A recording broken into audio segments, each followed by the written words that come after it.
Hi, guys. We are on chapter 8, part 2 of Watson's Go to Birmingham. And the chapter is called The Ultra Glide. They've just found out that they are um, going to have a record player in the Brown Bomber. As I'm certain you are aware, the problem in the past with this new technology in automotive sound has been the road vibrations interfering with an accurate dispersal of the phonic interpretations. Huh? Byron said. Dad said, in other words, I'm sure you know that in the good old days, every time you drove over a bump with one of these things, the needle would jump and scratch the record. Me and Joey played along. We know, we know. And I'm sure such a fine looking family as this one. It is Mr. and Mrs. Watson and your son, isn't it? Oh no, Joetta said and pointed at Byron. This isn't our son.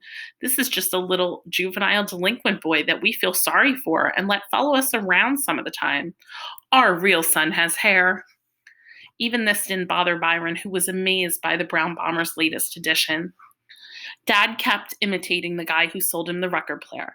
Yes, as I'm sure the nice family like this one is aware, it is only last year that the scientists at the Autotronic Industries made a beautiful, brilliant, beautiful, breathtaking breakthrough and developed a suitable system for controlling these vibrations. Yeah, I said, I saw it last night on the news. Walter Cronkite said it was a miracle. Dad laughed. Precisely, Mr. Watson. Walt has two of these babies in his car and one on his motorcycle. Oh, we know, we know. Yes, the vibration problem has been overcome by the exclusive vibrodynamic lateral anti-inertial dampening system. Dad had memorized that word, because right on the arm of the record player, it said VDLAID dampening patent. Sorry. Come on, Daddy, turn it on. Stop teasing. Now, Mrs. Watson, be patient and tell that little delinquent that follows you around that if he touches one more knob on the record player, I'm going to pull his fingers off. Byron mumbled and sat back in the seat. Before I dazzle you with the symphonic sound of this unit, let me point out some of its less appreciated features. Oh, please do. Oh, man, just turn the blank thing on. If I got to listen to all this jive, I'm going to go in the house and get some real cool tunes. Byron opened the passenger door and ran into the house. Now, Mr. and Mrs. Watson, I'd like you to direct your attention to the rear of your classic automobile.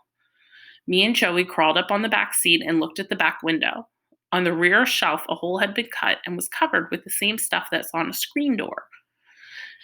I can see you're wondering what that is. Well, let me explain. What we have here, believe it or not, is a second speaker. And I can tell by the intelligent look on your face, Mrs. Watson, that you have grasped that the speaker is not placed in the rear deck haphazardly.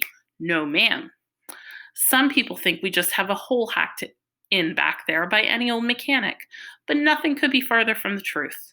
That opening is scientifically and mathematically positioned by a factory-trained technician to enhance the TTAB 700's true high-fidelity sound.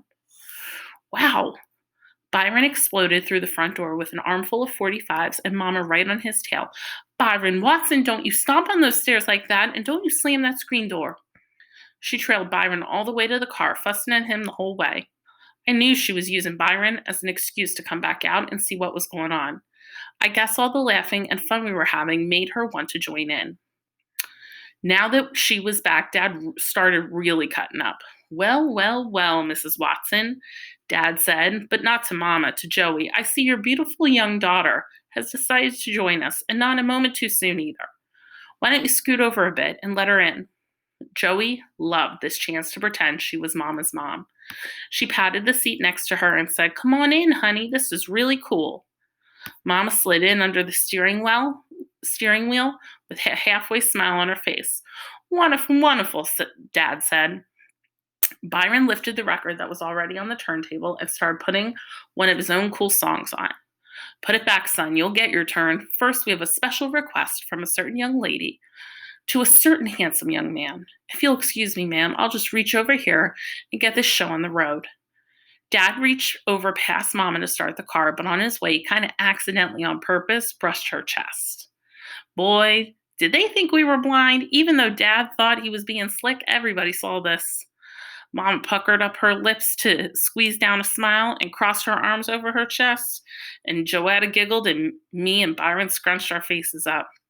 Mama did a little fakety slap in his hand and smiled. Dad turned the key and the brown bomber fired up. Okay, young lady, here's that special number you requested. Dad couldn't help himself and started imitating a disc jockey. Here's the man with the patter, here to spin the platter. Why, it doesn't matter, 'cause the world is getting fatter. I'm the man with the tune that'll take you to the moon, that'll make your poor heart swoon. I'll hold you like a spoon. I'm the man with the jive. Byron chirps up. Ain't that the whole natural truth? But Dad didn't miss a beat. Put your love thing and drive. Bring your little world alive. Mama slapped the car seat and said, Daniel, start that record. All right, all right.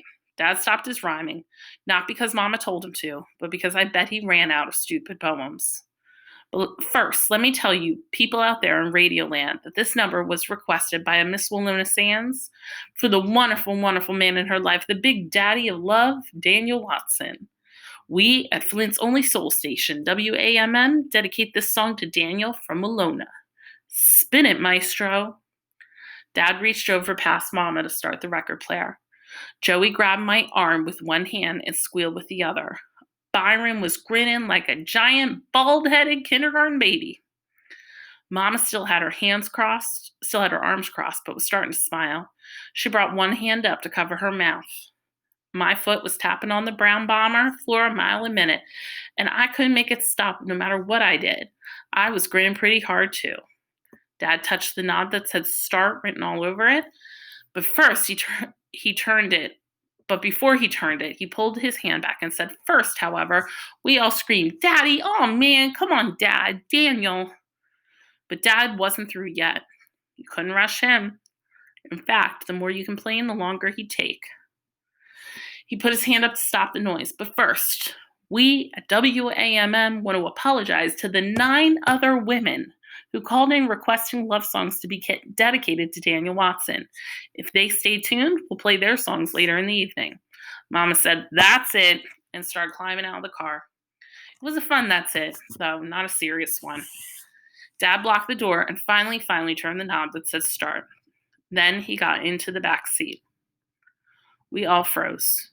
Even the brown bomber seemed to get quieter as the VDLAI arm from the record player lifted itself up and moved the 45 that was on the turntable. The arm dropped, and a hollow little boom bounced around in the car. A moment of silence, and then the most beautiful notes of music I'd ever heard came from the front of the car and the back of the car at the same time. Doom, da doom doom, doom, da doom doom, doom, da doom doom, doom. The notes were so deep and strong, it felt like we were sitting inside a giant bass fiddle. Mama screamed and put both of her hands over her mouth. She'd recognized her song after the first couple of notes. The guy on the record started singing, Under the Boardwalk, and I had to turn around and look because it sounded like he was right in the back seat with Dad. We sat in the car for almost 2 hours as everybody got a chance to go in the house and get their favorite records. Even though we had a pretty good record player in the house, couldn't compare with the sounds that came from the scientifically and mathematically put in speakers that the brown bomber had. The Ultra Glide cast a spell on all the weird Watsons. Byron was always saying that Mama couldn't stand to see anyone having too much fun, but to be fair to her, I have to say that she stopped us from having fun in steps instead of doing it all at once. First, she thought the music was too loud and made us turn it down some. Then, after all of us kids got to play 4 songs each, I played Yakety Yak all 4 of my times. She made us get out of the car, and she and Dad played Nat King Cole and Dinah Washington and other mushball singers. And then she said to Dad, Did you tell them yet? Oh. I leaned into the car to get a look at Mama's stomach. This sounded like the way Byron and me found out we were going to get a sister. Everybody's ears jumped up. Something big was going on. Dad wasn't too comfortable with things like this and said, No, it can wait. No, it can't. Mama let the last song finish and then said, Turn it off, Daniel. Children, in a little bit, Daddy's going to get some vacation time, and we're going to drive to Alabama. Grandma Sands is going to keep Byron for the next summer, and if things don't work out, he'll stay there for the next school year. This was too good to be true. A long trip in the brown bomber and no Byron for the whole summer? And probably for the year, because when it came to Byron, nothing ever worked out. Byron looked at Mama and Dad with his mouth wide open. We've been telling you, Byron, and you've been given warning after warning and chance after chance to straighten up. But instead of improving, you're getting worse. Do I have to remind you of all the things you've done just this last year? Byron still didn't close his mouth. Mama started ticking off all the things that Byron called his latest fantastic adventures. You've cut school so much that Mr. Alums has come here 3 times to see what's wrong with you. You've been lighting fires. You've been taking change out of my purse. You've been in fights. You had that trouble up at Mitchell's Food Fair. You had that problem with Mary Ann Hill. You set mouse traps in the backyard for birds. You fell out of that tree when you were trying to see if that poor cat always landed on its feet. You got that conch. You joined that gang. There's just too much, Byron. We can't have all this nonsense going on. I hope those weren't the only latest fantastic adventures that Mama knew about. I could list about 100 more. That's why Grandma Sands is going to look after you for a while. You're about to run us crazy. Mama changed the tone of her voice. You're going to like Birmingham, Byron. It's a lot different than Flint. There are lots of nice boys your age down there who you can be friends with. There's lots of fishing and hunting that you can do. Things are a lot better there. I love that city. Your grandma tells me it's quiet in our old neighborhood. She says all that stuff on TV isn't happening around her, and it's just like I remember it being. It's safe, it's quiet, and there's no buphead. Mama and Dad had threatened to send Byron to Grandma Sands about 1,000,000 times, but we never thought it would happen. This was for 3 good reasons. The first reason was that Alabama was about 2 million miles from Flint, and By knew Mama wouldn't let him ride the bus that far alone. He also knew it would be just about as impossible for her to sit on a bus with him for 3 days as it took to get there. The second reason was that Mama and Dad were always threatening to do stuff to Byron that everybody knew they wouldn't do. Dad had been keeping a countdown on how many more months it would be before they could force him to join the army, but we knew that they wouldn't do that. But the biggest reason Byron and Joey and me never thought they'd send him to Alabama was because we had heard so many horrible stories about how strict Grandma Sands was. The thought of living with her was so terrible that your brain would just throw it out as soon as it came in. Well, Byron's brain better get used to it. We all knew by the way they had gotten the bomber ready and the way that Mama's voice sounded that they meant it this time.